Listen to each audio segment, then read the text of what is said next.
Ko je leta 1994 Audi predstavil svoj prvi A8, je na najlepši možen način pokazal, zakaj ima slogan Vorsprung durch Technik, napredek s tehniko. A8 je bil prvi serijski avtomobil v celoti izdelan iz aluminija. Kaj pa četrt stoletja kasneje?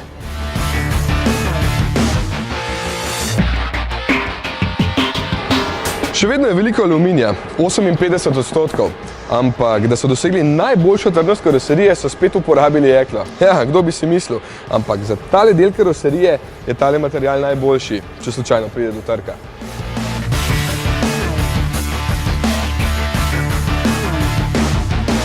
In to ni vse, poglejte, tule spodaj je prečna ojačitev iz magnezija, tam nazadnje med sedeži in prtljažnikom je z ogljikom ojačena plastika, ki kar za tretjino poveča togost karoserije tega avta. Vse to samo zato, da bi se novi A8 odlično vozil, da bi bil varen in seveda udoben. Pa je?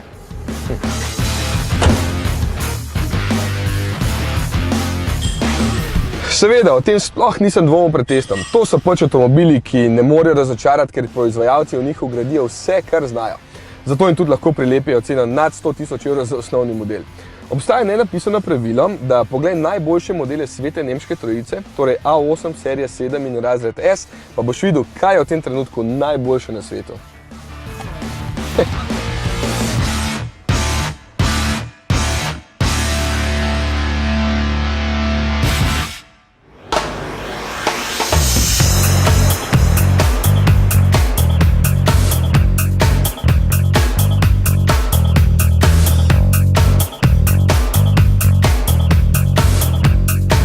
V čem je A8 najboljši? S tehniko že prepriča. Občutek imam, kot da vozim neke vrste laboratorij na kolesih. Prvič, ker je toliko vgrajene tehnologije, in drugič, ker je vse tako oblikovalsko prečiščeno kot v kakšni bolnišnici. Ne bom rekel sterilno, ampak zelo lepo urejeno.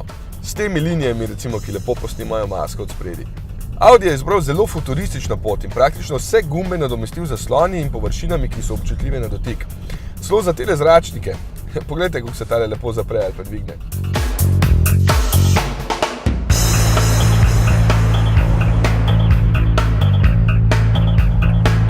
Druga stvar so sami zasloni. Še vedno prisegam na prave gumbe, ampak pri A8 sem se že navadil na to, da ga moram malo bolj pritisniti, da imam pri tem dejansko občutek, da sem ga pritisnil. Tudi sama razporeditev menijev je odlična. Sami si lahko nastavljate bližnjice, ikone, menije. Skratka, eden najboljših sistemov je tole nasploh. Škoda, da ni še več možnosti za izbiro različnih merilnikov, če je že tale zaslon tako fin. Čeprav si lahko do določene mere tudi prilagodite pogled. Nismo še končali z nastavitvami. Seveda imajo vsi modeli A8 zračno vzmetenje in tukaj se razlike dejansko poznajo. Sam uporabljam samo Comfort ali pa Dynamic.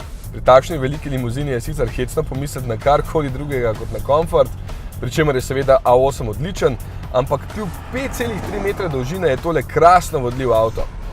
Res, pelje so kot saj za 2 številki manjši, zasluga pa gre seveda 4-kolesnemu krmiljenju. Že na mestu se vidi, kako se vrtita zadnji kolesi, med vožnjo pa to pomeni zelo prijeten občutek, ko takole pohlevno sledi ovinkom.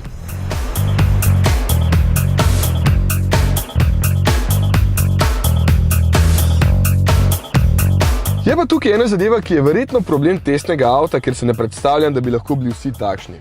Ugotavljam, da vsi proizvajalci zdaj uporabljajo tole svetlečo trdo plastiko, ki je enostavno pretanka za takšne avtomobile.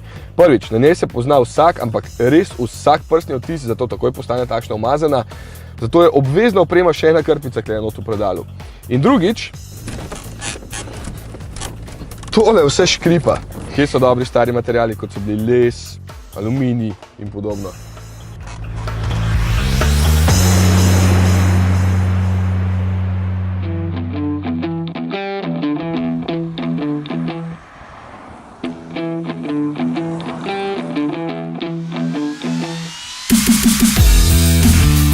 Ja, aluminij.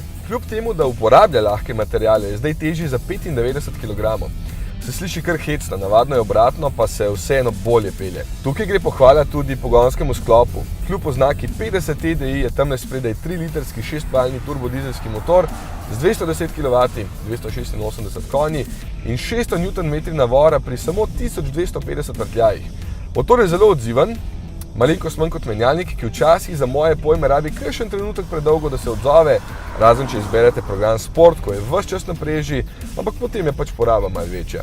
Ja, poraba. Prav presenečen sem bil, ko sem prvi dan šibal na Štajersko in nazaj, lepo po omejitvah, poraba pa pod 7 litrov.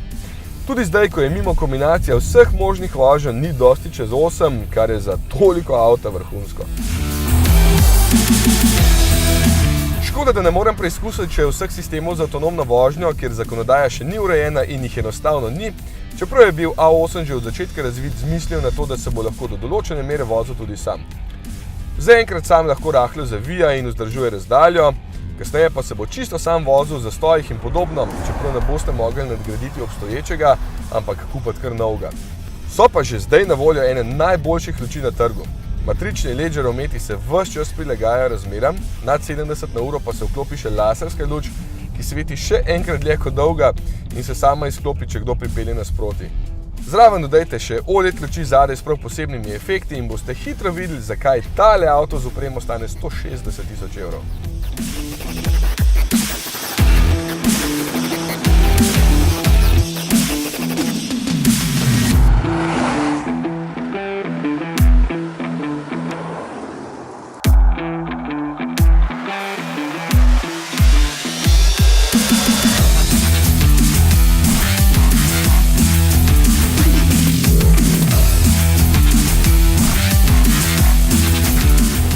Občutek imam, kot da bi vozil prihodnost, kot da bi uporabljal iPhone 15 ali pa Samsung Galaxy S14. Vse, kar imajo lahko avtomobili danes, ima tudi A8. In še več. Ali je to najboljša velika limuzina na trgu? Težko rečem. Mogoče, ko bo znal sam voziti. Do takrat pa najbolj, da še enkrat vzamem vse velike limuzine na test in jih preizkusim. Res težko delo.